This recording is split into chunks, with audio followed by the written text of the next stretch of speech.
The fight for the future of the United States Postal Service, a David and Goliath struggle asterisk. The air crackles with tension. Across more than 150 cities, from the bustling streets of New York to the sun-drenched avenues of Los Angeles, a wave of protest is rising.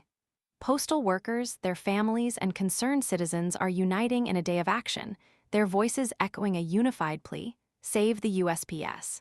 The target: a potential hostile takeover, a looming privatization that threatens to dismantle a vital American institution, leaving a trail of job losses, price hikes, and shuttered post offices in its wake. This isn't simply a labor dispute, it's a fight for the very fabric of American society. The United States Postal Service, a cornerstone of our nation's infrastructure, is facing an existential threat.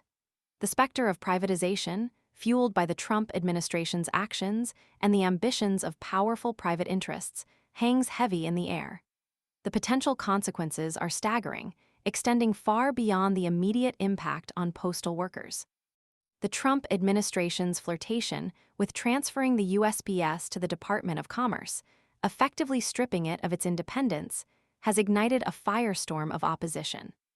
This audacious move, perceived by many as a prelude to privatization, represents a radical departure from the long-standing tradition of an independent postal service.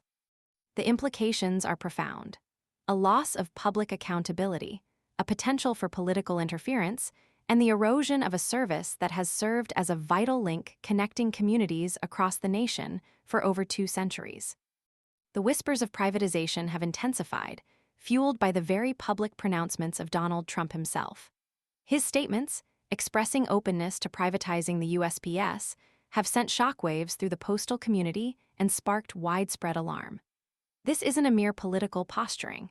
It's a real and present danger, jeopardizing the livelihoods of hundreds of thousands of postal workers and the reliable service millions depend on daily.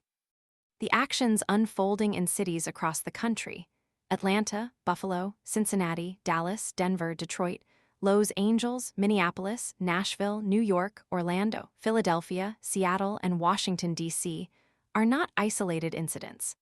They represent a coordinated effort, a grassroots uprising against a potential takeover that many view as illegal and deeply damaging to the public good. The concerns are not abstract, they are deeply personal.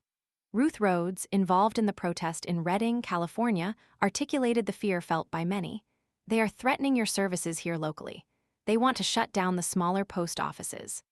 This fear is echoed across the nation, particularly in rural and underserved communities, where the USPS often serves as the lifeline, connecting citizens to essential services and the wider world.